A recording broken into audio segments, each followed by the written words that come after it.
municipalité avait à cœur de pouvoir couvrir l'intégralité des zones des vacances scolaires, des vacances de printemps. Et donc effectivement, l'ouverture des postes de secours allait de soi, puisqu'on peut le constater, nos plages sont aussi très fréquentées à cette période-là. Et donc pour assurer la sécurité des personnes qui fréquentent les plages, mais aussi assurer une sensibilisation, une prise de contact, la municipalité a fait le choix d'ouvrir les postes dès le début du mois d'avril.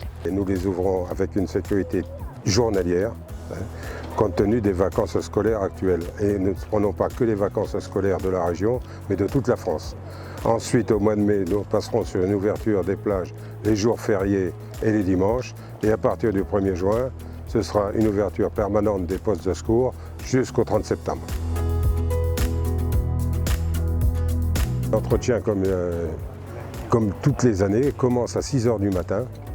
Là, quand on est encore hors vraiment saison, on travaille qu'avec les personnels communaux. Et à partir du début de saison, c'est-à-dire à partir du mois de juin, là nous employons en plus des saisonniers. La municipalité embauche 14 sauveteurs en saisonnier, un emploi saisonnier, pour couvrir toute la période estivale, mais aussi couvrir la surveillance sur l'ensemble des 5 postes dont dispose la ville.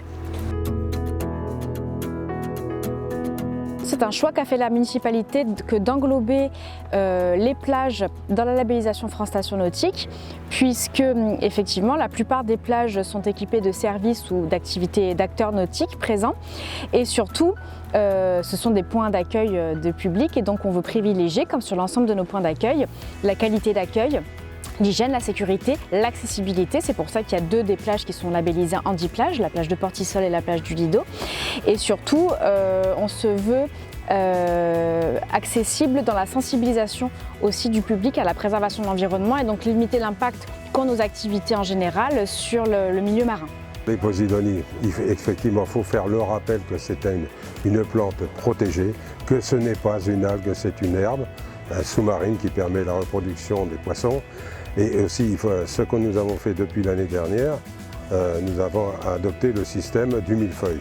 C'est-à-dire que je prends simplement l'exemple de Portisol, où vous avez les posidonies stockées en bout de plage avec du sable et des posidonies, et ça s'est avéré très payant. Bon, même si pendant la saison on a un peu de gros temps qui nous enlève une partie, on la récupère et on recommence. Et ça protège très bien le cordon sableux, ça l'augmente même.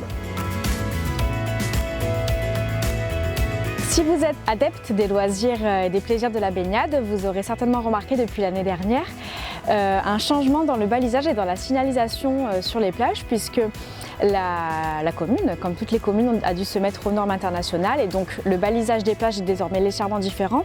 Les fanions sont désormais rectangulaires.